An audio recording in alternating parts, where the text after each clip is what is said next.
Hello, my friends. Happy full moon in Cancer. Let me just double check a couple of settings here. Should be headset. Uh, should be headset. Okay, let me know. Let me know in the comments if we're sounding good. But otherwise, hey, how's it going? My name's Kaylee. Welcome to my channel. If you are new here, welcome in, welcome in. I am a Hellenistic astrologer and a tarot reader. And today I'm going to be talking about the new moon, full moon in Cancer. Full moon in Cancer that is rising right now, incidentally, while I speak. So just want to switch a couple things around here. Okay, so it is currently 5:21 p.m. on Monday. Monday, January 13th. It is currently Moon's Day, hour of Venus where I'm at, and the moon is quite literally rising on the horizon right now. Can I see her? Not from where I sit, but that's okay. All right. So full moon in Cancer. Um, there's a couple of really special things about this full moon.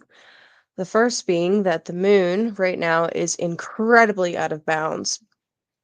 What does that mean? Well,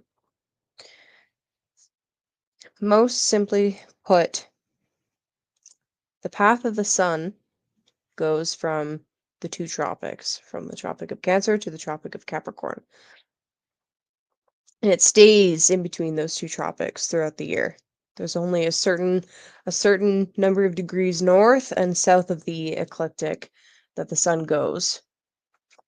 The moon, however, can range above and below those lines. It can go outside of those places. And because of the nature of the moon, how chaotic she actually is, this happens most frequently with moon. When the nodes, when the nodes of the moon, let me pull this up. When the nodes of the moon happen to be near the the equinox points, specifically when the north node is at close to 0 degrees Aries, the moon will be very out of bounds the entire time it is in this area to the north, and very out of bounds the entire time it's in this area to the south. So, because we are having the full moon in Cancer, it is extremely north. So, for those of us in the northern hemisphere, the moon is very high in the sky. For those of us in the southern hemisphere, as the moon is rising, it may actually look like it's walking along the horizon because it's so low. Generally speaking, when a planet is out of bounds, it is said to have an extra unusual air about it. It behaves in a way that is outside of the norm. If you think about the symbolism for a minute, if you have a section of the sky that is like beholden to the sun, and the sun is the king, anytime a planet breaks out from there, whether it's north or south, that planet is suddenly acting outside of the king's domain, right? So when you have an out of bounds moon, it is bringing really unusual and sudden and chaotic and strange occurrences. We also, at this time, have an out of bounds Mars. So we are approaching at this time actually the Mars Sun opposition. As Mars is retrograde, Mars and Sun will soon oppose each other at the midpoint of that retrograde. It's coming up pretty quick.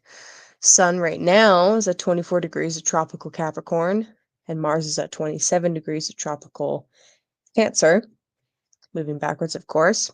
So in like 2 days or so, that opposition will occur. Mars is out of bounds. So one of the main features of this full moon that makes it so unusual is, first of all, the full moon will be essentially conjunct Mars. It's within 3 degrees. That's definitely considered within an engagement range. The other thing is that both Mars and Moon are out of bounds. They're both acting in unusual, chaotic, strange ways that are not beholden to the rules of normalcy, so to speak. In some places on the Earth, there will be what is called an occultation, where the moon will quite literally pass in front of Mars from your vantage point on Earth. Um, occultations are another very strange event. So, when it comes to occultations, think about how eclipses are interpreted. Eclipses are usually over within a few hours, right? They're usually fairly quick, but they're very crisis oriented, you could say. They always bring about some sort of intense change. When an occultation occurs, that is, an eclipse is an occultation, but when an occultation of any other planet occurs, you bring the same kind of interpretations to that archetype. So with Mars, we have this archetype of the warrior.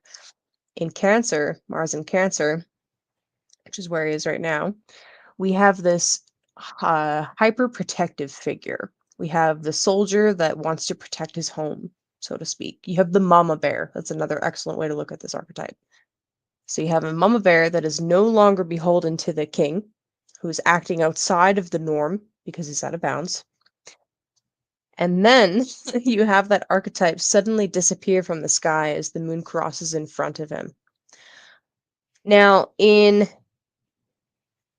all of the times I've heard an astrologer talking about this or read it myself, when you have an occultation, it's considered a fairly dangerous thing when speaking in terms of a malefic, so Mars.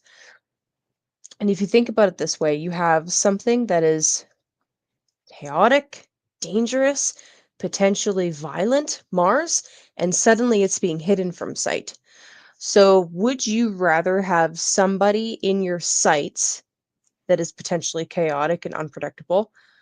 Or would you rather have them hidden where you can't see them acting? That's where the danger comes in. So even though it is a somewhat fleeting of a transit, moon moves pretty freaking fast. Moon moves an average of 13 degrees a day.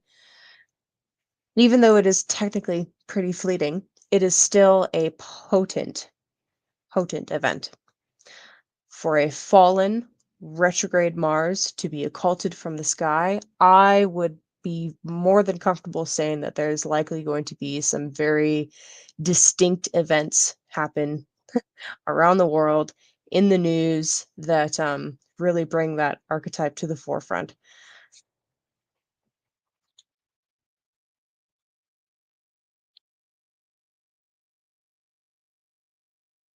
Hello, hello, welcome in. Come in, everybody. Now, in your own lives, on an individual level, this can play out in so many different ways. Of course, really, it's going to be determined most closely by what houses Cancer and Capricorn fall in your chart. So that will be determined entirely on your rising sign. If you don't know what time you were born, you could base it off of your sun sign, using your sun sign as a first house. And if you listen to pretty much any horoscope um, from any astrologer, any mundane horoscope anyway, like a monthly forecast or something like that, they are taking your sun sign and putting that as the first house and reading it like that. Let me actually just demonstrate real quick.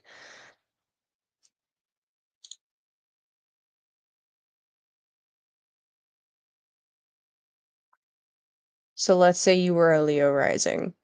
If you are a Leo rising, the full moon is happening in your 12th house with this opposition, right? A full moon is an opposition lighting up the 12th and the 6th houses.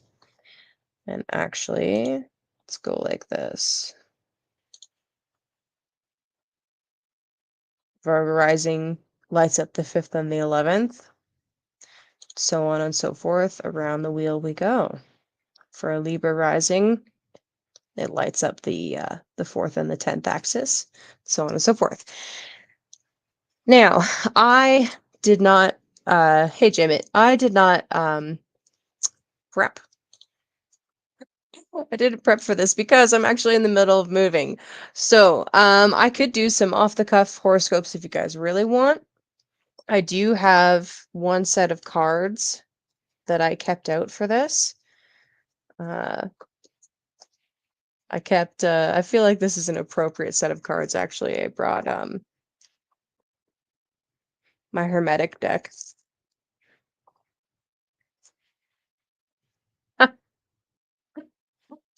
Yeah, anyway, I brought my Hermetic deck, but everything else I have is packed up, even my light, so I might not actually be able to stream for very long. Because literally, new keys to a new place on Wednesday. Um, I actually signed this lease on the new moon, so it will be really interesting to see how things unfold with this particular lunar cycle. Um, just baked into the acquisition of a new place for me. So anyway, huh, have you guys seen how high up Venus is in the sky? It's wild how far above the horizon she is. Yeah, the occulted Mars actually. Moon is only occulted in an eclipse, but the moon occulting Mars. It is really cool.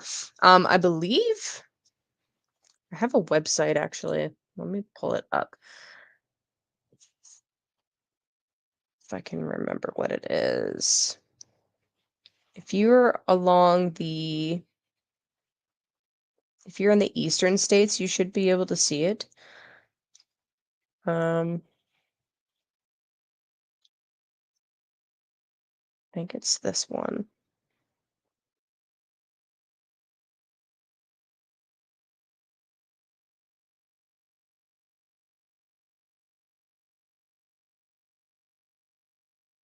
So one kind of weird thing about looking at occultations that is a little bit frustrating for like the average Joe is when you are looking at an astrology chart, when you're looking at an astrology chart, I can see when the moon should cross over Mars according to geocentric measurements, but this is actually showing me what it looks like measured from the center of the Earth, not from my topocentric position.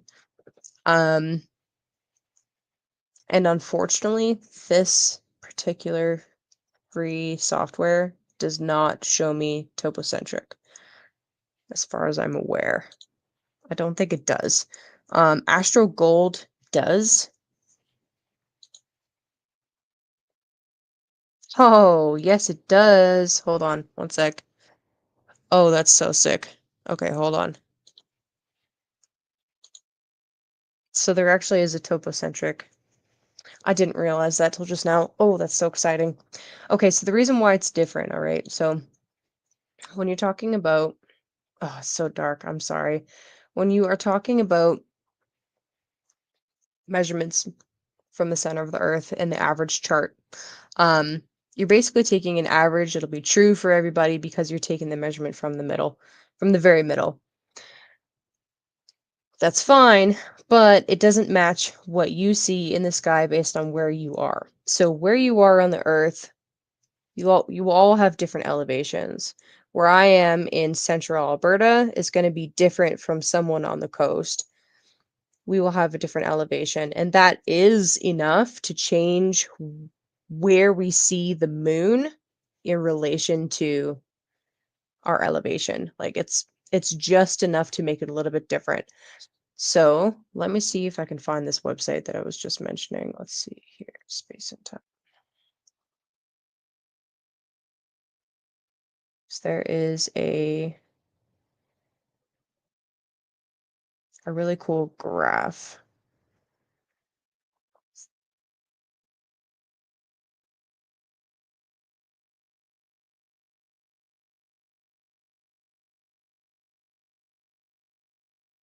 That is,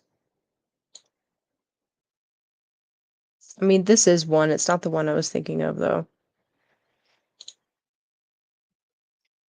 So essentially, if you're in the east part of Africa, all of Western North America, and actually, so where I am, I'm like here. I might miss it.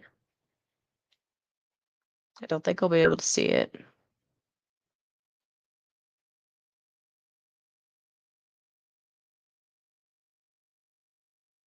Woo!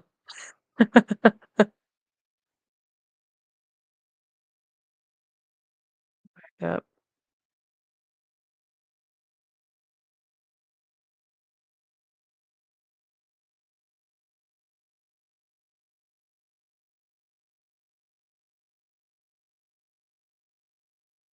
Oh, Calgary will see it. Okay, so that's neat. It's a nice simple website, lunar-occultations. Cool. Okay, so anyway, that wasn't the exact one I was thinking of, but that's okay. Um, now I want to go watch. I'm a little bit further north than Calgary, so I might not be able to see it, but anyway, let's check it out. Okay, so according to the chart, using a topocentric house system. No, I don't think that's it, guys. Let's do a little experiment. Okay, so at this time it says moon's at 25. Let's go back to whole sign. No, no, I think that's just changing the house system. I don't think that's changing the measurement of the moon. No, no, it's not. Oh, that's so disappointing. Okay, sorry. Sorry about the little side ramble. Oh. One day. One day. All right. Let's see what this says. So I'll go back down to Calgary.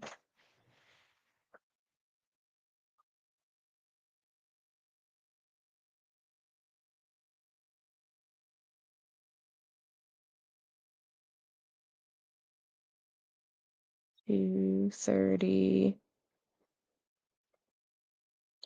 universal time, so that should be 7:30, 6:30. Check.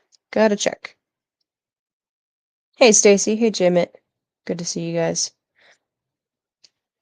Universal time two.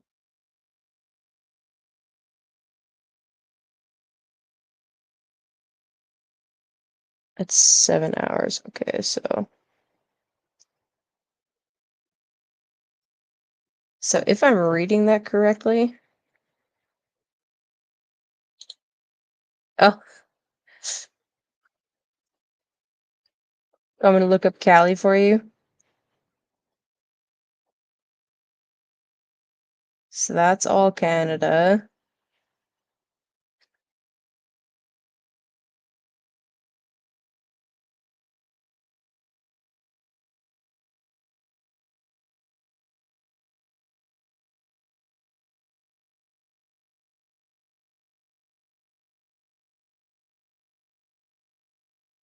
CMCV.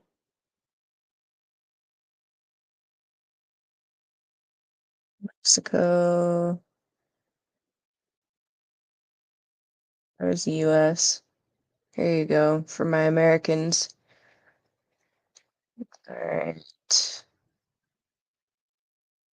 Where are you at in Cali right now, Stacy?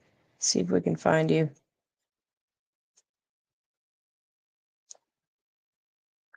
San Diego.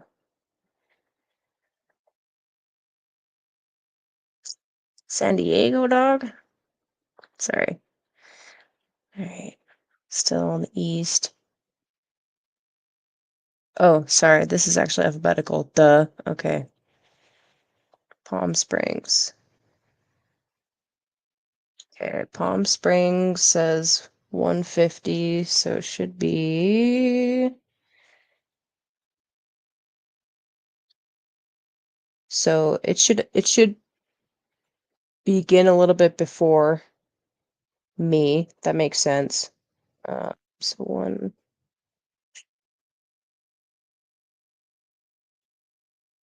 mm,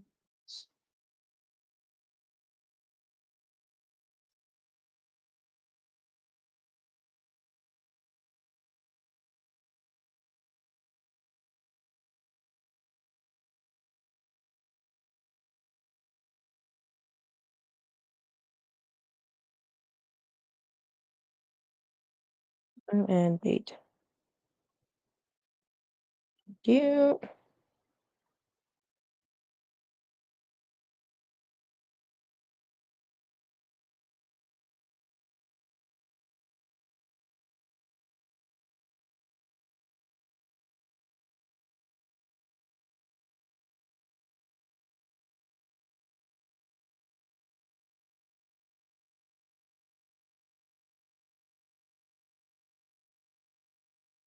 cool.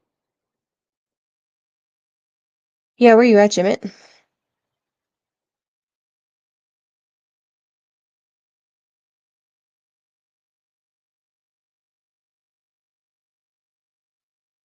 Kansas. Okay.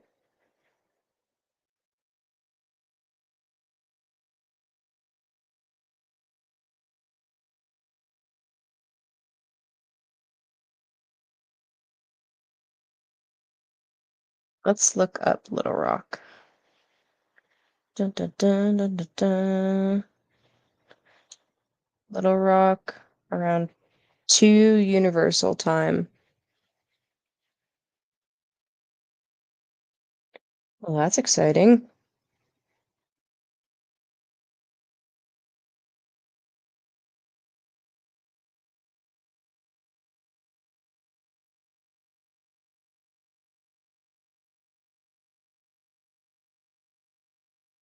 So in an hour and 20 minutes. Okay, cool. That's really cool. Okay, that's neat. I need this up. Yeah, okay. So that's a neat little website. It's a little bit unfortunate that you need to do the calculation for universal time, but not too difficult. Um, yeah, that's pretty dope. Experience, and then I think it has a second. Oh, cool. Okay. Yeah. So if I scroll down a little bit, so it starts with the disappearance and then scroll down and then it has the time of the reappearance. So that's pretty neat. Um,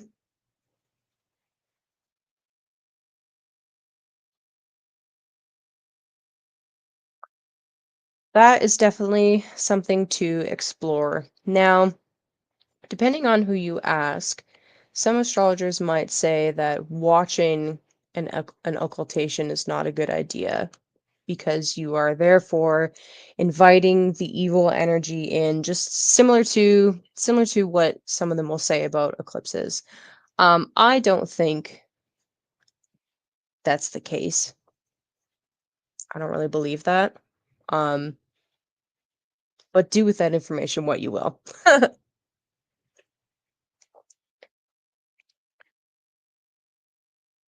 Should this occultation and full moon fall on a sensitive part of your chart, I could see it potentially symbolizing a little bit of chaos, um, or something really intense happening. And I'll give you an example. I'll give you an example from my own life because it's the the opposition is right on top of my natal moon. Um, I am suddenly breaking a lease. It's only a month early, but I'm still breaking a lease. Um, so lease has to do with property and home and the comfort of the home, right?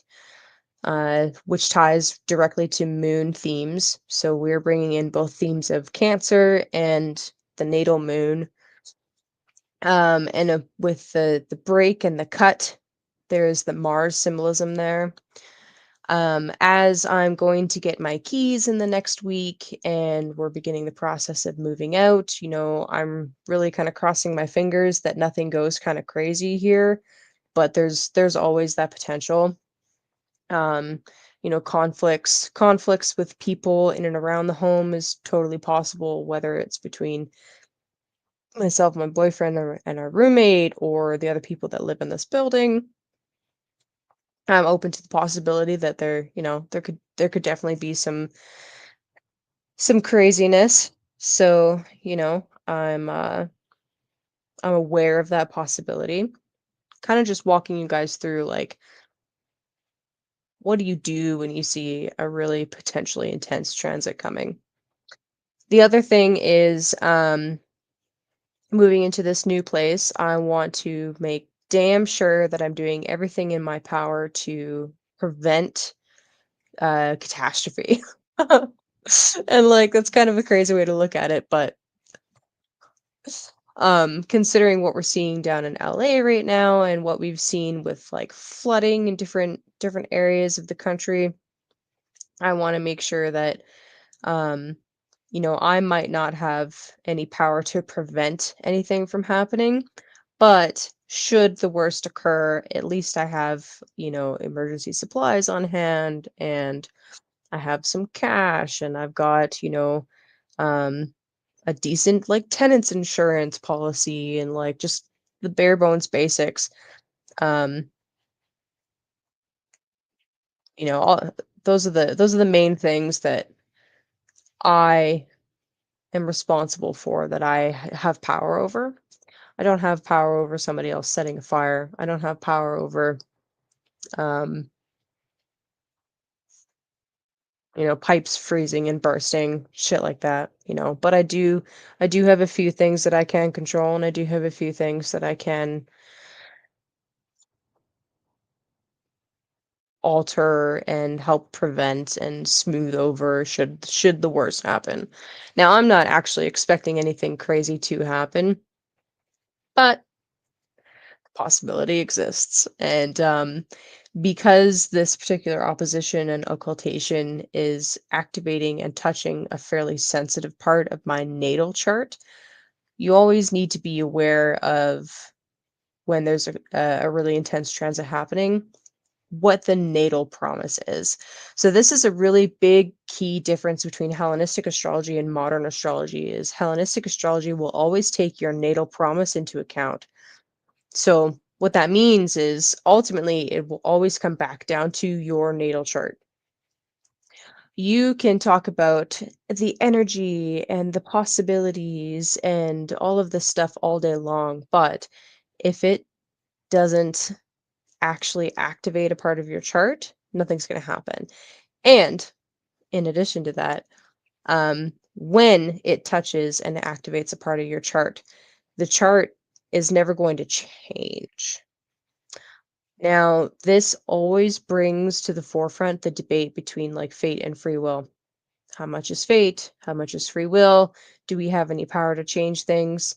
Yada, yada. And yes, to an extent, we do. We always have a choice of how we're going to act or react in any given situation, but you don't have the power to change what actually happens, right? Take my example that I was just talking about housing. I don't have any power over somebody setting a fire, but I do have the power to do something about it once that happens, just as an example. I don't have any kind of a power to affect anybody else's driving on the road, but should somebody hit me, I do have a couple of things in place to make sure that I'm okay, um, like my seatbelt.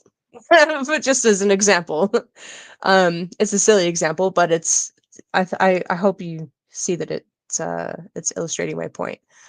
Um, your natal chart and the transits happening around you at any given time, You don't have any power over that, not once you're born anyway. You do have the power to respond. You do have the power to react or respond. So, anyway. Hey, Jenny. Hey, J-Lo. Happy full moon. Mm. Oh, yeah. Don't do that. What's up, Old World McMac? Good to see you.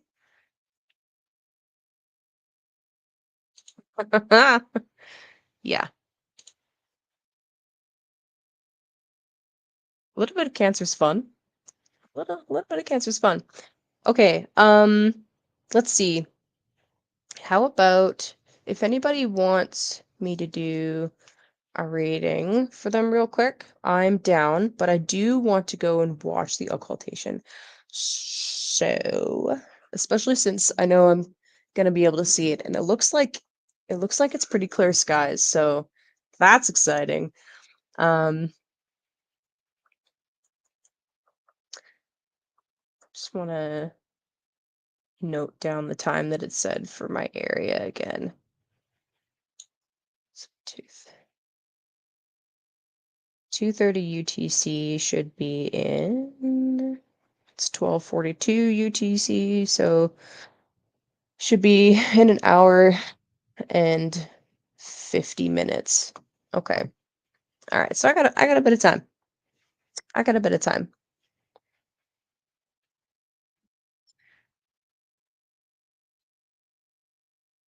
Let's pull that up. Okay. So just to kick things off, we're coming in at the full moon, Mars occultation, out of bounds moon. It's kind of a crazy one. Be prepared for craziness out in the world.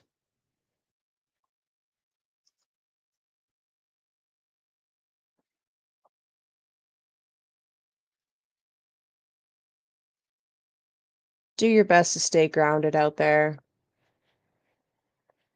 And actually, you know what? I will say this. One really beautiful thing about Mars and Cancer, I have this position natally, so I feel like I can really speak to this. Once you have identified something that is bad for you, Mars and Cancer is fantastic for helping you protect yourself from it. Um, like I said, Mars and Cancer is a very mama bear energy, right? With Mars retrograde, really this just indicates that we're still in a state of flux. And with how dynamic the new moon was and with how intensely things are about to shift over the next year, the retrograde is really symbolizing that there are quite a few things that are about to totally change and shift. That's what a retrograde represents. If there is something that you have been partaking in, or if there is any kind of emotional situation, it's the realm of Cancer, that is not serving you, is harming you in some way, full moon, conjunct Mars, out of bounds, now's the time to cut it out. If you have any emotional ties to somebody, like a karmic connection, I know that's a really cheesy and cliche thing to talk about, but it's true. If you have any kind of karmic connections that you really want to cut out, this is the perfect full moon to do it under. Like, absolutely.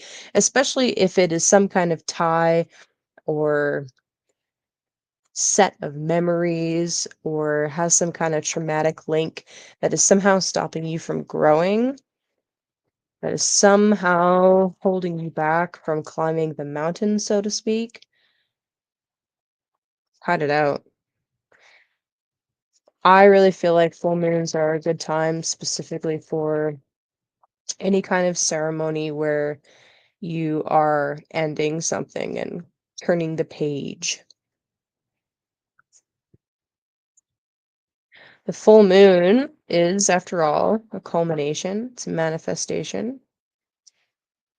It's bringing something to completion, turning the page, beginning a new chapter. It's not really beginning a new chapter, but it's definitely a certain chapter kind of reaching its peak point, so to speak.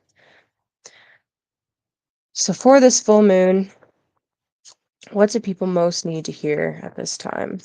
Let's just pull 3 cards and start with that.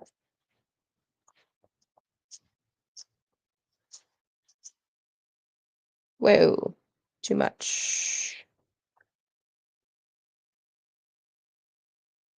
Seeing a lot of princess energy while I'm shuffling. 5 of Pentacles, the Lord of Material Troubles, the first card out.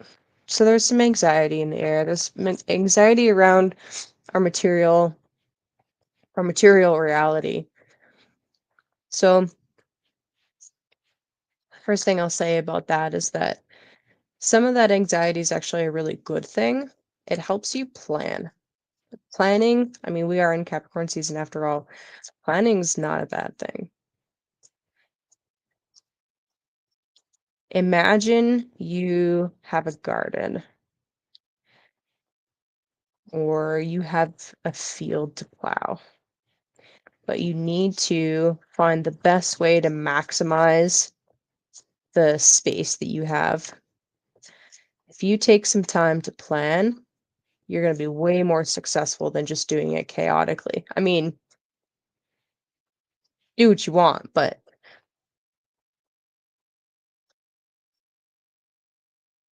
planning it out, having a course of action ahead of time before shit hits the fan, so to speak. That's exactly what I was just talking about. The rest of the cards are shy. What is going on here? There it is. Speaking of planning, the Knight of Pentacles is the second one out. This is all about the slow and steady race, which reminds me, another signification of Mars retrograde is you might want something now, but you can't have it now.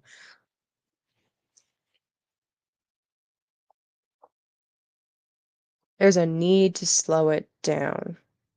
There's a need to pay attention to finer details.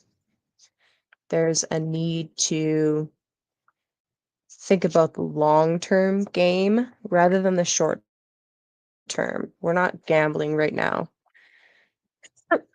We're not gambling right now, and then the fool comes out. Never mind. Okay, so think about it this way. You're thinking about the long-term plan. You're needing to slow it down. You're needing to really take inventory of what you currently have, what you need to acquire, but making slow and methodical steps towards that long-term goal. And as you're doing that, you might even have a bunch of opportunities that you have to say no to while you're making those plans because they don't fit in with the track that you're on. While you're doing that, there is going to be the right opportunity, and when that opportunity occurs, that's when you leap. But not too early, not too soon. You just need to be ready. While Mars is moving retrograde, that's the process that we're in. Once Mars turns direct at 17 degrees of Cancer near the end of February, he's still going to be in this sign that is foreign and strange to him. Mars is considered to be fallen in Cancer. This is the opposite of the sign of his exaltation. It's a very different archetype from the hero warrior that we most associate with Mars. But once Mars turns direct, there's this time period where he's still really slow, really sluggish, and it's it's going to be this long drawn out period before I really feel like we're hitting the ground and running. So this retrograde period from now till the end of February, this is really a fantastic time for really making serious plans, breaking them down step by step and seeing what you need to accomplish each of those steps and then beginning to work towards them. because it's yes, we are in a full moon. Yes, this is about the manifestation and the final stages and all that stuff, but we are talking about a Mars that is not direct. He's fallen. He's out of bounds, so there's a whole like layer of weirdness going on here that is you don't it's so hard to find interpretations about out of bound Mars. Every interpretation I read is like it's like a Uranian Mars. I'm like that really doesn't help at all. Um it is we're not going to feel like we're really running, like we really are able to like seriously initiate things for a couple of months. Now, the exception to that is if you actually have Mars retrograde in your natal chart, like Joe Rogan, this might be the time to initiate something. Uh, Joe Rogan actually started his podcast during a Mars retrograde. So there are exceptions. Um, but I would say that right now is more about the planning. It is more about the steady, slow progress. Really focus on that right now. That's the big one. Okay, going back up to read some comments. Aw, I wonder if I could see from the hot tub. That would be badass. Donut in the hose.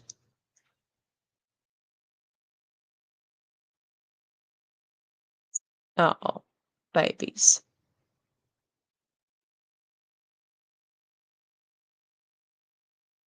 Interesting. Okay. Wow. So Mars retrograde. Okay, so especially for you, Stacy, as a Capricorn rising, this is really important. Um, the theme of the boomerang is huge with retrograde planets. So it's a stereotypical thing that you'll hear about Venus retrograde, like don't take your ex back, but with Mars retrograde, it's the same fucking thing. Um, that's wild. I would actually so I'm picturing what I remember from your chart in my head. I wouldn't be surprised if that dream was really just a really nice way for your psyche to help you work through some of the remnants of that relationship. That's really cool that it's like, don't dream, not thinking about him, and then bam, there he is. Anyway,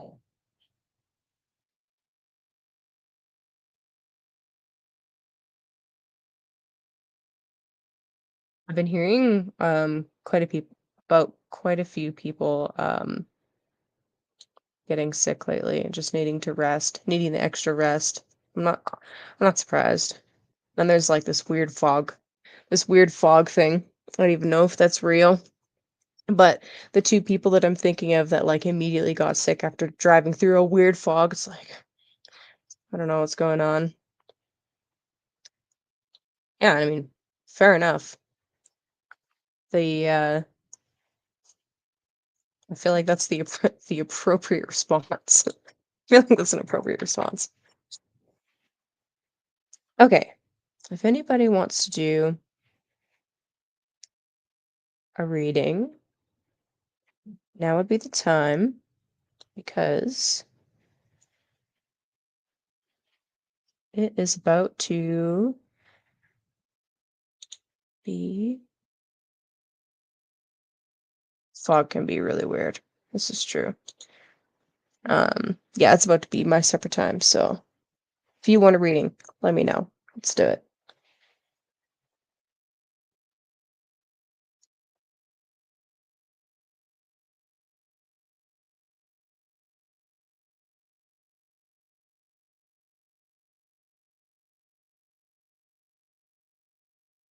Oh, Tarot Destroyer, my arch nemesis. It's so funny because like they they go onto videos of tarot readers, but you're giving me views. Like, I don't understand. what the strategy is supposed to be. It's so funny. It's like, okay, thanks, I guess.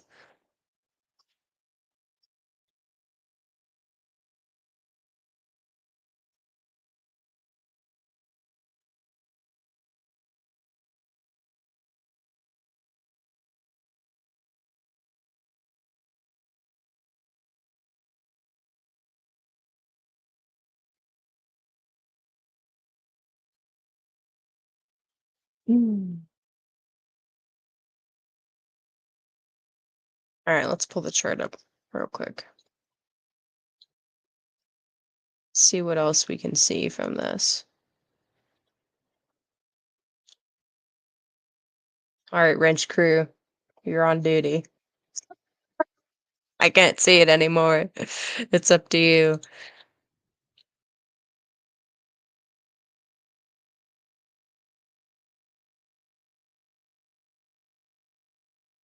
Alrighty.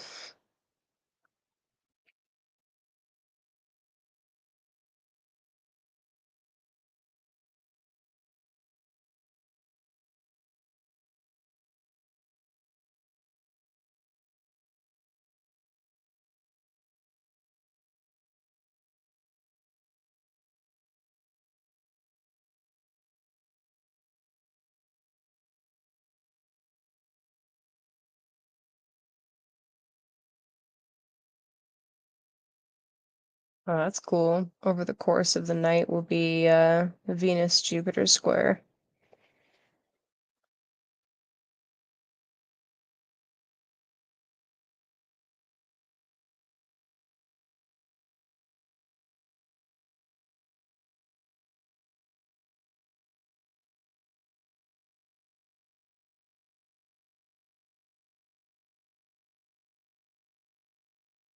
Or noon. Noon my time tomorrow. That's cool. But Venus is co-joined with Saturn. That's interesting. Every now and then, I like to look at these things, but don't always have an interpretation handy at the moment. I mean, I could think about it for you guys, but don't want to go too far off.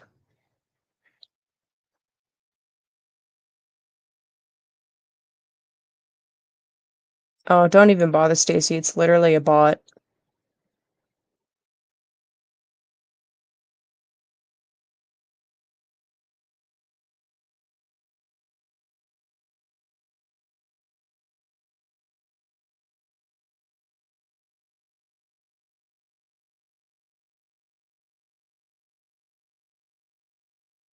Yeah, literally a bot. All right. It's funny because I've never claimed to be a psychic nor a medium. So you know what? No.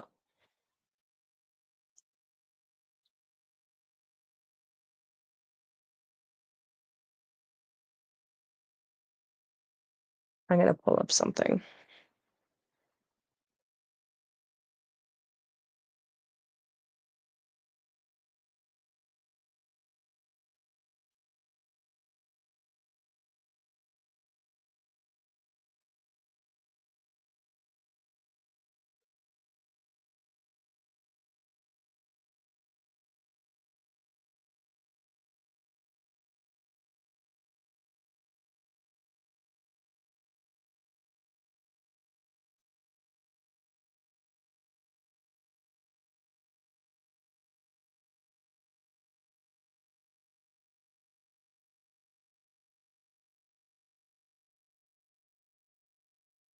Oh, yes.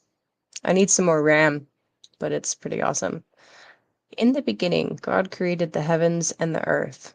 Now the earth was formless and empty, darkness was over the surface of the deep, and the Spirit of God was hovering over the waters. God said, "Let there be light," and there was light. God saw that the light was good, and he separated the light from the darkness. It's day and night. God called the light day, and the darkness he called night. And there was evening, and there was morning, the first day.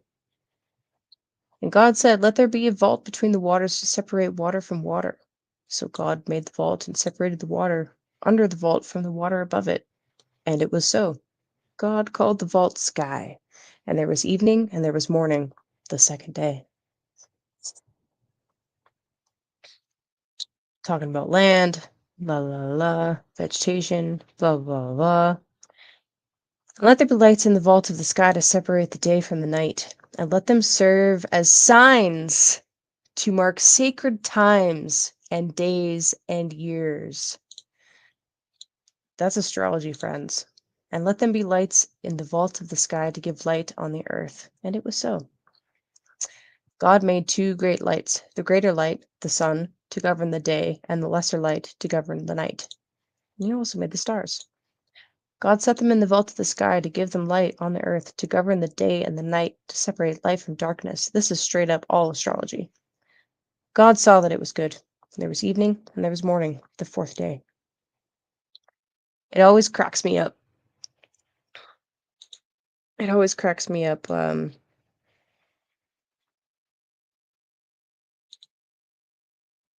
They're like, astrology's of the devil. And I'm like, dog, have you read Genesis?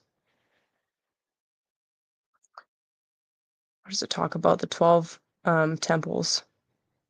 It's in like the next chapter.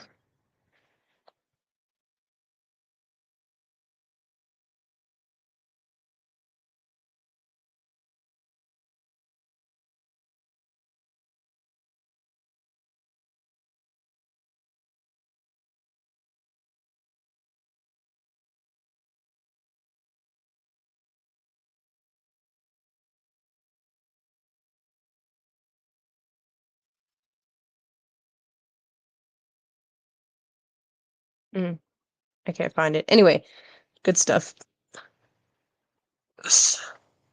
Um, yeah. Oh yes, Jimmy, I did get your email. I did get your email. Um,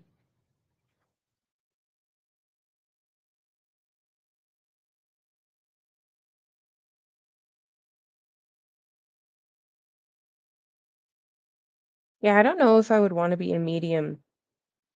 I mean, while we're in a full moon in Cancer with super potent Mars, let's talk about it. I don't know if I would want to be a medium.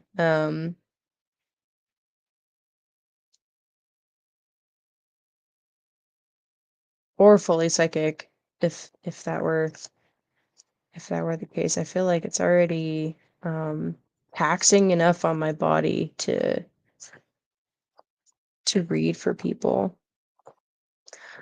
Um, yeah.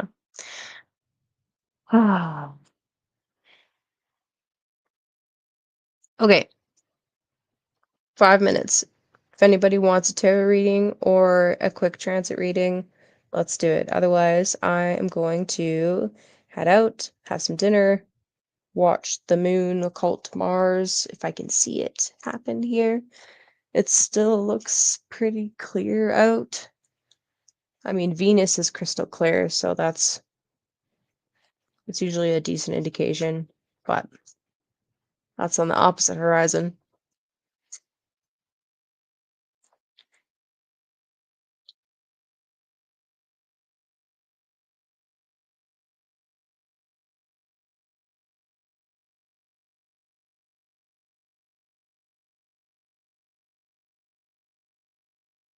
Yeah.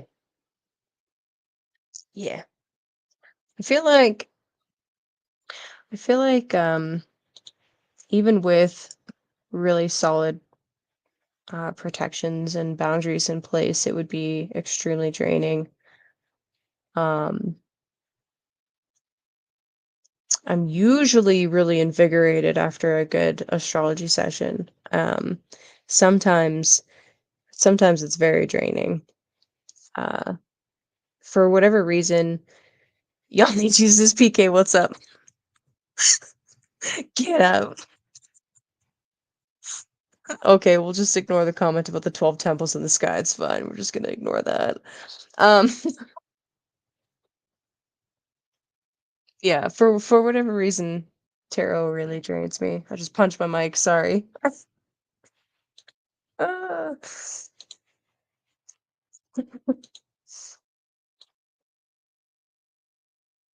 you need Jesus. Oh man. Yeah. According to this map, it'll be oh no. Oh no, yeah, no, that's right. According to this map, I'm right on the edge of where the occultation should be. Um, moon is rising where I'm at right now, so I should be able to see it. A little bit nervous that I'm not going to be able to, but we'll see. I'll tell you guys what goes down.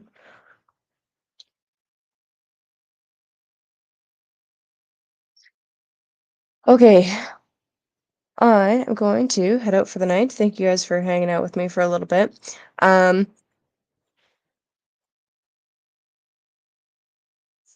Before I do that though, I just want to move the chart real quick to look at the next new moon in Aquarius.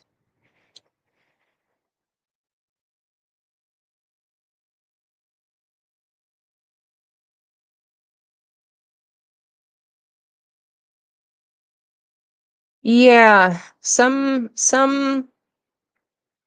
like Babylonian astrologers will say that it's bad luck to watch an occultation because yeah, I know. It's really interesting. Um, Similar to how they say that it is bad luck to watch an eclipse. As an astrologer, it is literally my job. Um, but yeah, do what you want with that. I don't necessarily think it's bad luck. I think you're just witnessing symbols in the sky. So anyway, new moon in a couple weeks. Falls on a Tuesday for me, Wednesday if you're a little further east.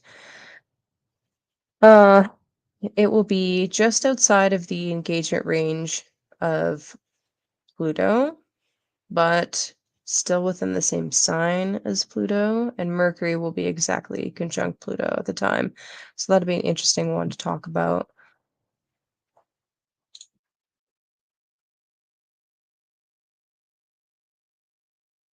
I'm gonna bark at it. Good, good. uh, I have a song for you guys to look up. I don't think I can. I haven't figured out how to play music through here. Let me pull up a song for you guys to look up. It is called "Howling at the Moon."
You guys hear it?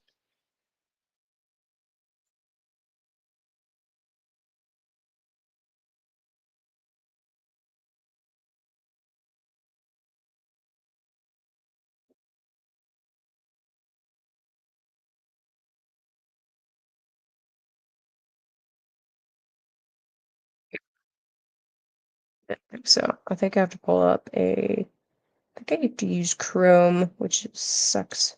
Don't want to use Chrome. Okay, anyway, look it up. It's called Howling at the Moon by Siren and Seer. It's a good one. Shout out to Michael Sarian, who introduced me to the song. It's a good one.